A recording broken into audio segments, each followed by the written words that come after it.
Hello అండి. Welcome back to my channel. ఎలా ఉన్నారు అందరూ? బాగున్నారా? సో, మరొక కొత్త రెసిపీతో అయితే నేను మీ ముందుకి వచ్చాను. అది కూడా మండీ రైస్ బిర్యానీ. సో, రీసెంట్‌గా అయితే నేను హైదరాబాద్ విజిట్ అయ్యాను కదా! సో, అక్కడైతే మండీ బిర్యానీ ట్రై చేశాను.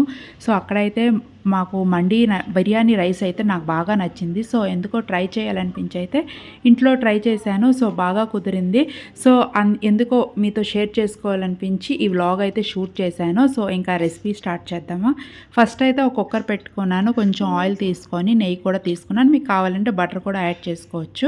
బట్ నెయ్యి వేసుకుంటేనే ఆ టేస్ట్ బాగా కుదిరింది నాకైతే.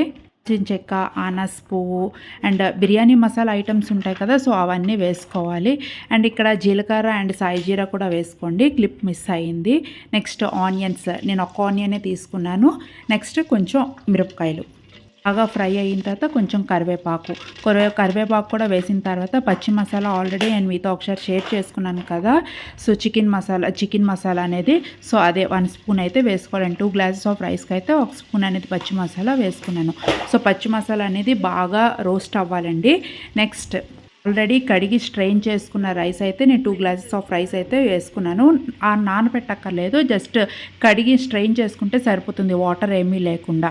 సో, గ్యాస్ అనేది మీడియం ఫ్లేమ్లో పెట్టుకోండి, ఆర్ లో టు మీడియం ఫ్లేమ్లో పెట్టుకోండి.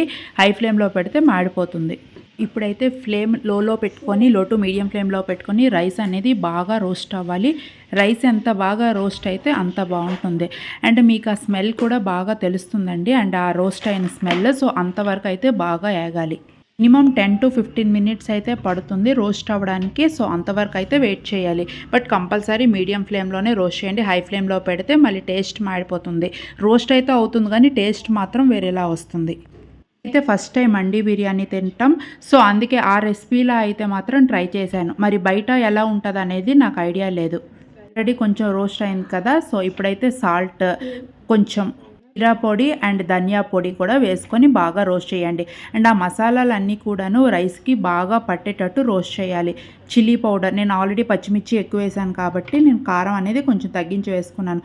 ఎక్కువ కారం కావాలి అనుకునే వాళ్ళు 1 స్పూన్ వేసుకోవచ్చు. నేను హాఫ్ స్పూన్ మాత్రం ఇక్కడ వేశాను.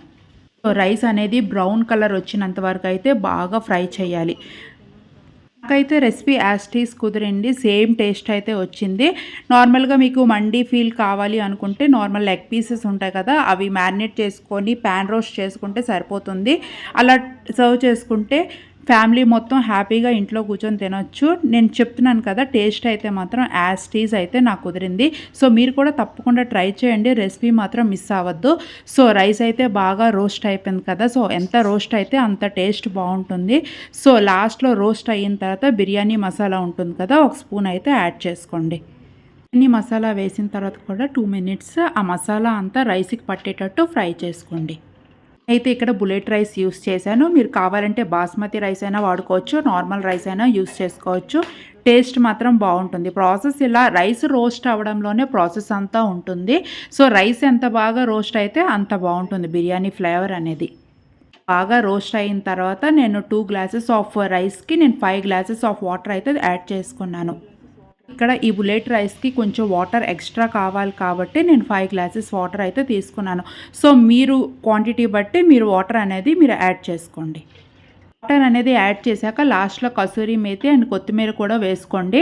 కొత్తిమీర వేశాక మొత్తం రైస్ అంతా మంచిగా మసాలాతో బాగా కలపండి. ఎందుకంటే అడుగులో కొంచెం రైస్ పట్టేసి ఉంటది కాబట్టి సో, మంచిగా మిక్స్ అయ్యేటట్టు కలుపుకోండి. పెట్టేసి 2 విజిల్స్ వచ్చినంత వరకు వెయిట్ చేయాలి. అంతేనండి. ప్రాసెస్ అయితే ఈజీగానే ఉంటుంది. ఓన్లీ రైస్ రోస్టింగ్ దగ్గర మాత్రమే టైం పడుతుంది. టేస్ట్ కావాలి అంటే ఆ మాత్రం పేషెన్స్ అయితే ఉండాలి కదా! సో, ఇలా ఇంట్లోనే మనం ట్రై చేసుకొని ఫ్యామిలీ మొత్తం కూర్చొని హ్యాపీగా తినొచ్చు.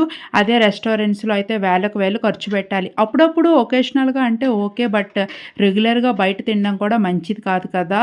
సో, బయట కండిషన్స్ కూడా బాలేవు కాబట్టి సో, నేను దీనికి కాంబినేషన్ అయితే నాటుకోడి రెసిపీ అయితే చేశాను. ఇంట్లో కుక్ చేసుకున్నాను. సో, ఈ రెసిపీ అయితే నేను ఆల్రెడీ మన ఛానల్‌లో అయితే నేను ఆల్రెడీ ఉంది. సో, ట్రై చేయండి. డీటెయిల్డ్‌గా అయితే వీడియో ఎక్స్‌ప్లెయిన్ చేశాను. ఇక్కడ లెంతీ అయిపోతుందని చెప్పి నేను ఎక్స్‌ప్లెయిన్ చేయలేదు. అంతేనండి. వేడి వేడి మండీ రైస్ అండ్ దానికి కాంబినేషన్ నాటుకోడి, మటన్ కూడా చాలా బావుంటుంది. టేస్ట్ మాత్రం చాలా అంటే చాలా వచ్చింది. తప్పకుండా ట్రై చేయండి. ఈ రెసిపీ ట్రై చేశాక ఎలా వచ్చింది అనేది నా కామెంట్ బాక్స్‌లో కామెంట్ చేయండి. వీడియో మీకు నచ్చితే లైక్, షేర్, సబ్స్క్రైబ్ చేసుకోండి. అలాగే మీ ఫ్యామిలీ మెంబర్స్‌తో కూడా షేర్ చేయండి. అంతవరకు మరొక మంచి వీడియోతో అయితే మళ్ళీ మీ ముందుకి వస్తాను. బాయ్.